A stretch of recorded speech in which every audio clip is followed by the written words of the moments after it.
steep and dangerous paths, high mountains, that even if just a small mistake, you will definitely be picked on the chin. But PB Team Nanui doesn't matter. As long as he can be able to extend help to fellow citizens in need, like providing food and even housing. There are sad moments sometimes, but God always gives reason to be happy. Magandang araw sa inyo mga kababayan, at narito tayo ngayon sa Davao Oriental pa rin, no?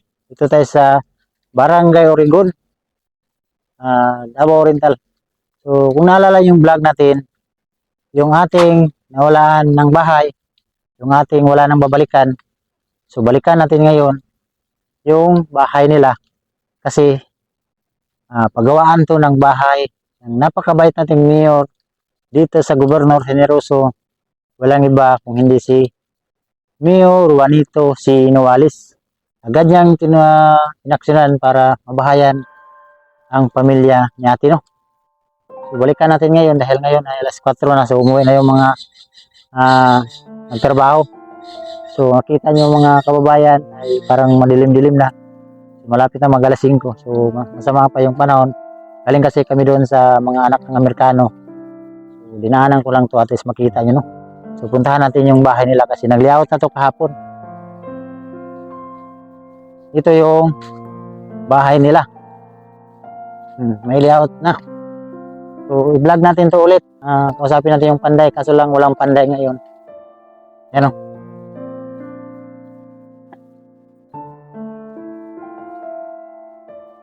Yan pa, may mga nakita nyo, at may mga layout na, may poste, no? May lagayan na ng simento.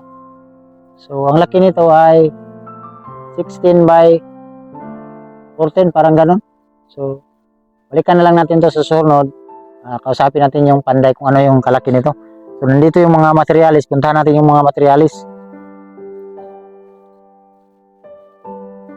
Ayan ang mga materialis na nakakuan. Ayan yung mga kahoy. Kita niyo po mga kababayan itong kahoy, oh. Pagkaraming kahoy. Ito. Ito yung kahoy. At ulan na. At ito yung bahay nila na wala na. Na nasunog. So linipat na lang daw nila dito. Para hindi na sila dito ba. Ulan na. Yan. So malaki itong forma ng bahay nila. Laki-laki ito. Tago natin itong pala.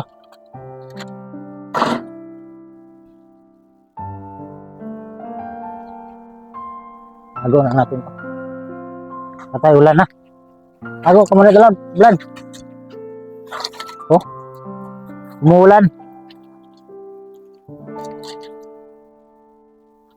Ulan po mga kababayan, no? Kita niyo sa kilid ko, ulan. Buti pa siguro, ano? Tago tayo sa kuwan, bahay muna. Yun, no? Ito, yero.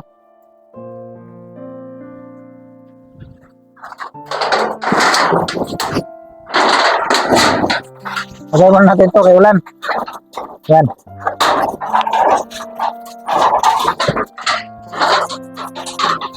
Para hindi tayo mabasa ba? O, diba? O, lipat tayo doon sa puno ng mangga. Parang delikado itong hero. Yeah. Doon tayo.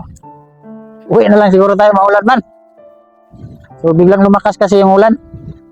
Tayo sa puno ng mangga. Sinsya na po at hindi muna natin maano yung bahay, ikot-ikot yung layout nila. Balikan na lang natin siguro yan pag tawag nito. Naulan na kasi. Yan, dito tayo. Parang makaano tayo sa puno ng mangga. Safety tayo, walang ulan. So, ayan, no.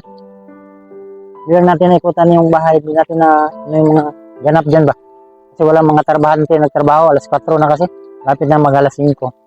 So umuwi na siguro yung mga nagtrabaho. Kasi yung nagtrabaho dyan, yung mga kamag-anak lang ng may-ari.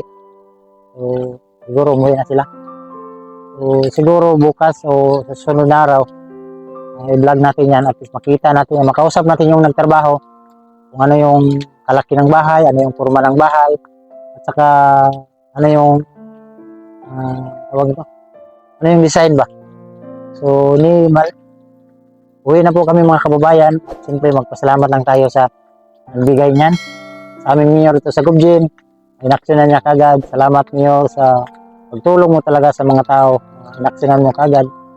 So, napakalaking tulong na yan ng mayor sa mga ganyang tao. So, kailangan natin i-vlog kasi nakita ako yung nag-umpisa na pag-vlog. So ngayon, ng bahayan ni mayor. So kailangan natin i-update sa inyo na ano yung nangyari sa pamilya na yun. So inaksyonan ng mayor, so tinulungan. Kaya nagkabahay sila. So yun yan yung mga materials, nakita na natin, no? So magpasalamat lang tayo sa ating mga sponsor na tumutulong talaga sa atin, lalo na Tita Dinya Bele na Florida UC at saka yung asawa. Thank you po kuya, tita, salamat sa inyong mag-asawa, no? Salamat talaga sa inyong tulong sa ating mga kababayan na namigay ko na yung mga package. So bukas, iba naman yung mabigyan natin kasi 5 pamilya matulungan nun. Bawat isang karton may 2 sakong bigas. So naging 2 sako yung kasi yung karga natin na bigas, 25 kilos yung laman nun. So binilihan ko na ng 2 para isang 50 kilos. No? So, siyempre salamat talaga sa mga viewers na hindi nag-skip ng ads. Maraming salamat sa inyong lahat, sa mga sponsor, lalo na kang Tita Edna, thank you Tita Ed, kang Tita Igorota, Ate Arlene, thank you po. At siyempre kang Tita Weng, thank you po Tita Weng, salamat. Ate Grace, maraming salamat. Ate Mili, maraming salamat. Tita Marisa, maraming salamat. Kang Ate Q, siyempre kang Ate at Kuya, thank you po Kuya, Ate, maraming salamat. Kang Tita Lia, Sergio Jacinto, Tita Carmencita, maraming salamat sa inyong lahat, no? Thank you po. At siyempre, ako po ay nanawagan kang Sir Paul, tungkol sa mga reactor. Kasi po si Junald, napakalaking tulong niya sa akin kasi siya po yung nag-edit ng aking video. So dito sa amin walang signal, kahirap. So probinsya kasi ito walang signal. So bilang tulong ko din kang Junald kasi yung mama ni Junald po ay bulag. So tanging inasahan niya yung pag-reactor. So ngayon wala na siyang di na siya pwede mag-reactor kasi nga binabawalan sila ni Sir Paul. Kaya sa akin naman, ako po ay humingi ng pasensya Sir Paul na nayagan ko si Junald bilang respeto po sa iyo. Kaya salamat. Sana po maintindihan mo ako na pinayagan ko si Junald kasi si Junald po ay bilang tulong ko din sa kanya kasi siya yung nag-edit ng aking video. So, nagtulungan lang kami para at least nakatulong din ako sa kanya. Dito napakahirap, walang signal sa aming probinsya. So maraming salamat Sir Paul. Sana maintindihan mo ako kasi sabi ni Sir Paul sa live niya, lahat ng team ay hindi na kayo pwede mag-reaction. Kasi sa totoo lang po, si Sir Paul hindi talaga yung binabawal yung reactor dati. Kaso lang yung iba kung ano-ano na lang yung mga thumbnail, kaya hindi nila naintindihan nila Tito Hearn, sila sino pa yan, sila Sir Paul, hindi nila naintindihan, parang angit yung mga thumbnail nila ba.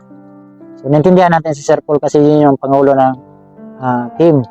So bilang team, kasi sabi niya doon na wala na lahat ng mga reactor kasi na mag-react sa akin si Junald. Pinayagan ko yung po kasi bilang tulong sa kanya kasi hirap po yung taong walang trabaho. Kahit maliit na bagay, kahit na maliit yung kinikita, at least alam mo naman na hindi kalakihan yung kinikita namin. Kahit maliit, share natin din sa kanya. Tulong din natin sa ating mga kapwa creator, no? So, sana po maintindihan mo ako, Sir Paul, no? Marami na akong daldal, parang nabasaan ako ng ulan. So, yun lang po mga kababayan. Ina-update ko lang tong bahay para at least maalam nyo itong pamilya na to ay paggawaan ng ating mayor dito ng bahay. So, kahit ulan ngayon, ay galing kasi kami doon nagtulong sa yung Amerikano. Hinatid namin yung package. Ngayon, dinaanan namin to kaso lang nabutan kami ng ulan pero nagumpisa na kami, so ituloy na lang namin itong vlog. siguro balikan na lang natin sa susunod kung nandyan yung mga panday, no? So maraming salamat siyempre sa mga charity viewers, palagi kong inulit. Suportahan nyo lang ako. Sana ako po'y humingi ng suporta para sa inyo kasi pag wala kayo, mahirap po talaga ang mag-vlog na wala kang viewers, walang manood sa iyo. Napakahirap. Lalo na tulad sa akin na hindi naman ako mayaman, simpleng tao. Sana po ay suportahan niyo ako para marami pa tayong mga kababayang matulungan. Dito lalo na ito sa Davao Oriental, no? So again, thank you po lalo na sa mga bagong subscriber. Maraming salamat sa inyong lahat. Thank you po. At God bless yung lahat. Bye-bye po.